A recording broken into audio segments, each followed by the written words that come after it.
Alright YouTube, it's time for a video about the Pope because the Pope has been quite visible, much more so than the last Pope was in the media and in the public square for some time now.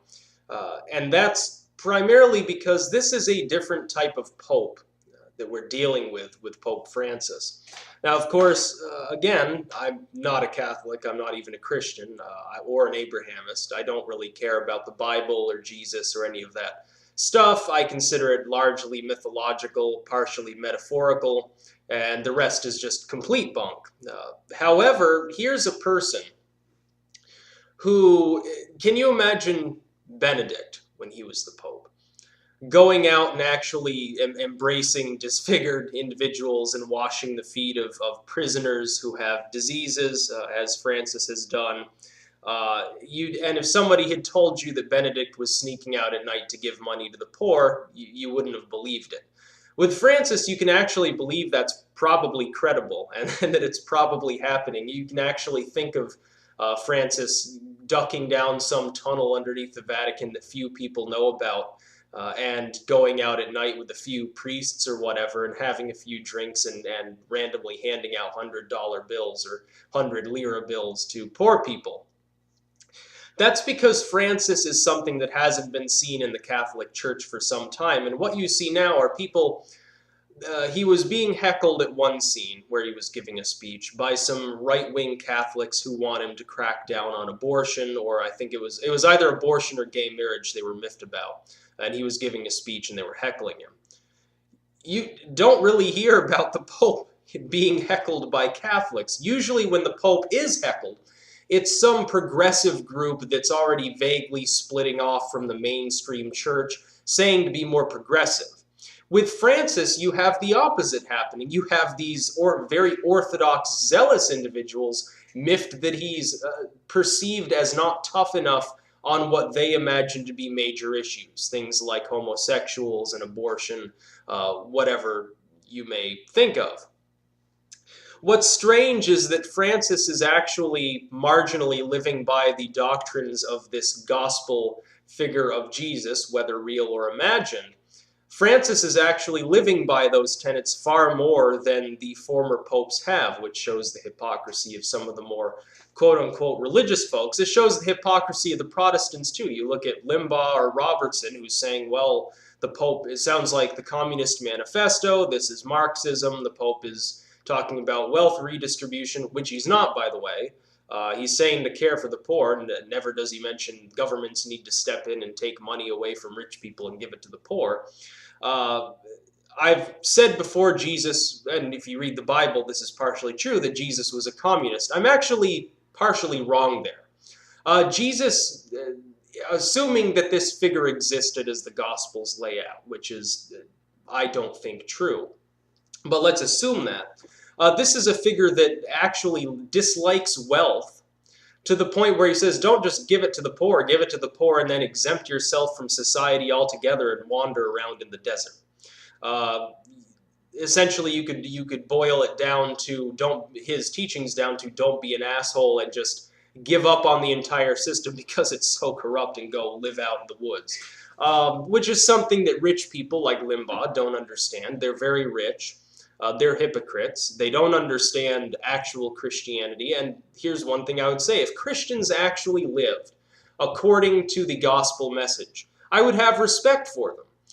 And I wouldn't care how many people became Christians or who became a Christian or if people raised their children as Christians, because it'd be a good philosophy. It may not lend itself well to increasing technology or longevity or anything, but it would be a good, peaceful, kind, merciful philosophy. There'd be nothing wrong with it.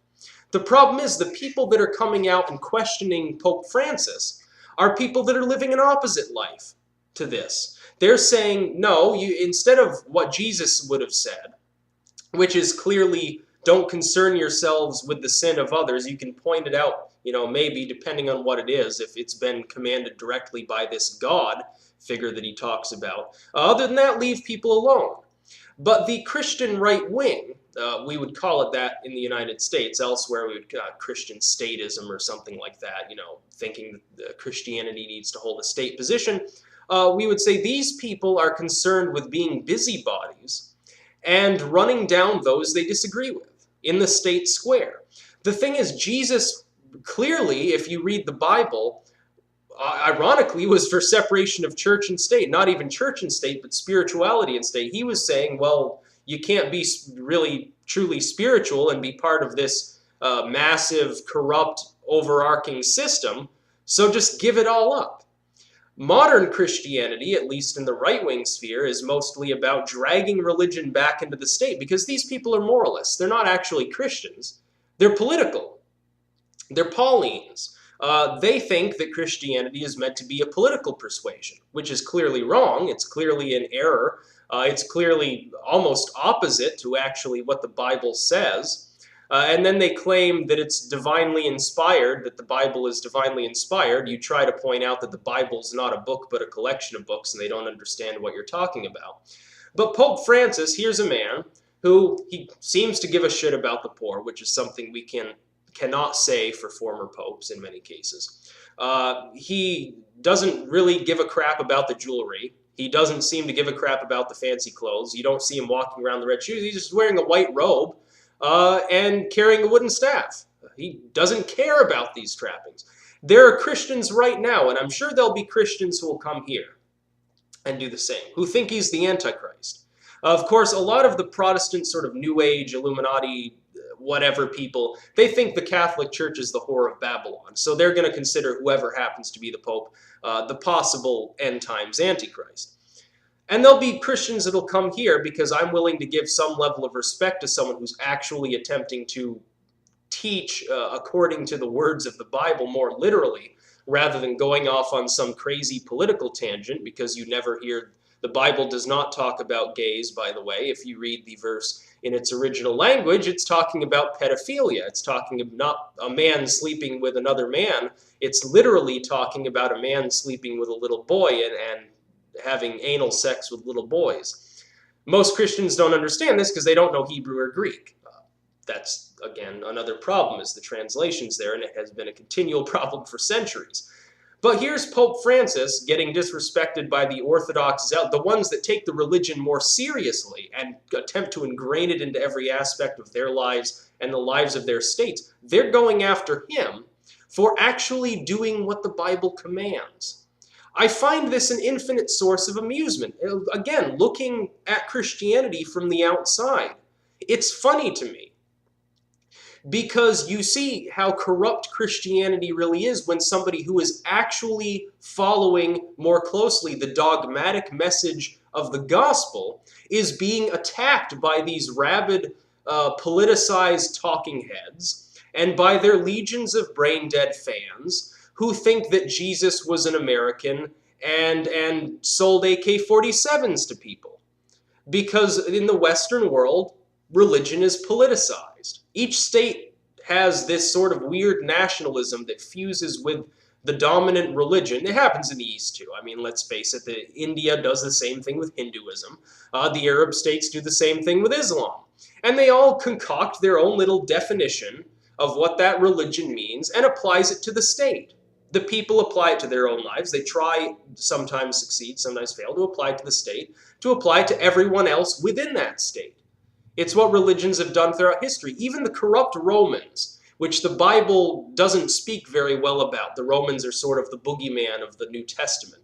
The Romans incorporated Christianity into the state. They didn't get less corrupt because they became Christians. They didn't become more effective. They didn't become wiser. They didn't become anything good. They stayed corrupt, and they corrupted Christianity in the process. If Christianity was practiced the way some of these early groups, before it became a state religion, practiced it, if it was practiced in that manner, it would be drastically different than the way it is today. It was the Romans who compiled what modern Christians think of as the Bible, which is really just a collection of various texts from different authors across different cultures in different languages from different time periods, saying different things, often in a contradictory manner. The Romans compiled the Bible. They say, well, you can't add or subtract from the Bible because it says so in Revelation, but when Revelation was written, there was no Bible. Revelation is merely referencing the book of Revelation, not to alter that specific book. And it can't be divinely inspired because you've just collected contradictory writings, some of which do not even claim their own divinity. Some of them are simply talking about things humans did, and they don't even really mention God. And they're from two different religious traditions. But here's finally a pope who follows the words of this Jesus figure more closely, and he's being attacked by people from the same religion who are used to looking at the Pope and saying, Papa, Papa, and saying that he's all holy. He was chosen by God. He's the leader of the Catholics. He's the leader of the world. He's the most holy man on earth. He's sitting in the throne waiting for Jesus to come back. He's sort of the throne warmer for Jesus. All of these different things within Catholicism, and they're attacking the man. He hears a pope. He's a regular dude. He's worked as a bouncer. He's worked in factories. He's got one lung. He goes out at night, and he's known to have done this as a cardinal, that he would go out at night and give money to poor people. And he's probably still doing it as pope. He washes the feet of he's doing basically everything Jesus commanded. And he obviously has very little tolerance or reverence for these church strictures that have been there for years. He's openly claiming that some of them need to be changed. You don't seem to realize people on the left, too, are attacking. They're saying, well, he's not going far enough in taking the church away from its anti-abortion, anti-gay, anti-whatever doctrine. You've got to understand, though, that's pretty extreme for a sitting pope. Far, far more socially progressive than anything we've seen in a pope in a long time. Now, I'm not a social progressive in some ways. In some ways I am. I don't care about gay marriage. I think gay marriage should be legal. I think abortion should be legal upon demand at any time in pregnancy, including late-term pregnancy. I have no problem with that. I think drugs should be legal. I don't use them, but I think they should, people need them, people want them, whatever. I don't care.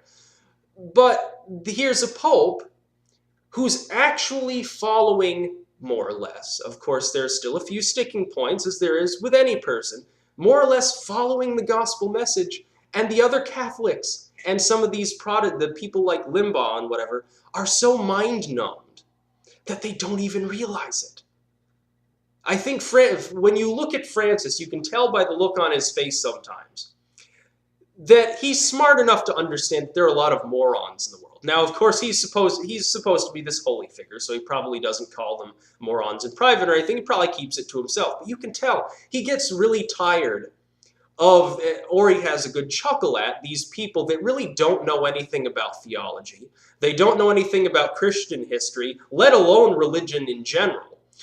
They're taking their own upbringing and applying it to everyone else and saying, well, the way I was raised is all holy and everyone else should do what I do and my way or the highway, I'm all right, I'm righteous in Jesus, the same as Rush does and Pat Robertson and Charles Stanley and Joyce Meyer and all of these other freakazoids that lead the so-called Christian movement. By the way, if these people and their followers are actually judged by the Bible, let's say that Jesus is real, and God is real, they're all going to hell. And people like Francis aren't going to hell because they're actually perpetuating, at least to the best of their ability, the teachings of this Jesus figure. There's a secret right there that most of these mega church pastors, and I say this as a non-Christian, but I'm intelligent enough to interpret the words of this Bible. I've read it both as a Christian and a non-Christian. I've studied it. I've studied the history of the religion. Based on what it says in there, people like Limbaugh are going to roast forever. And if you include the Apocrypha, or at least they're going to go to some sort of purgatory. People like Francis, they're the ones that are actually doing the right thing. Of course, Francis could do truly the right thing by selling all church property and dissolving the Catholic Church, giving it all to the poor people in every country where it's found. That's probably not going to happen, but he's trying. And you look at some of the prophetic writings, and it's almost hilarious to do this. I'm not a big believer in prophecy. I believe some people have spiritual connections that maybe allow them a little bit of a glimpse into the future, however. And you look at these, and there are an awful lot of them that talk about the Pope fleeing Rome at some time in the future because people in Rome get tired of him because they're too conservative. That they force out the Pope and install some sort of antichrist figure or anti-pope or some other evildoer and burn the Vatican and sack Rome themselves. The Romans actually sack their own city, looting. and drive the Pope out to some place across the ocean, which in his case would probably be Argentina, ironically. You look at these, it's pretty funny to read these prophecies. But I don't understand. I don't understand why the megachurch, the Protestants never really like the Catholics anyway, and the Catholics don't, in some cases, like the Protestants. But it's funny to see them attack the Pope, because when Benedict was reigning, and he was, he was the one that oversaw the sexual abuse cases. He was the one in charge of investigating child sex abuse during the height of the scandals under John Paul. And he gets great adulation from all of these right-wingers. He cracked down on gays, and he came out against abortion, and he came out against blah, blah, blah. He did all these great things, and these people are overjoyed that he supported regimes that want to reduce people's liberty. I never understood how someone can be an American citizen, call themselves a patriot, and actually want to limit others' right to marriage and things like that. I never understood that. You're basically being treasonous to the country by doing so. I don't understand it. They can claim to love the God all they want, but they're going against their state that they're saying is based on this God. Makes no sense. But when you see Francis getting attacked by these zealots and these talking heads and these extremists, it's very funny. And again, he sits there, and you can tell by the smug smile on his face, he knows these people are morons. He knows that Limbaugh is a moron.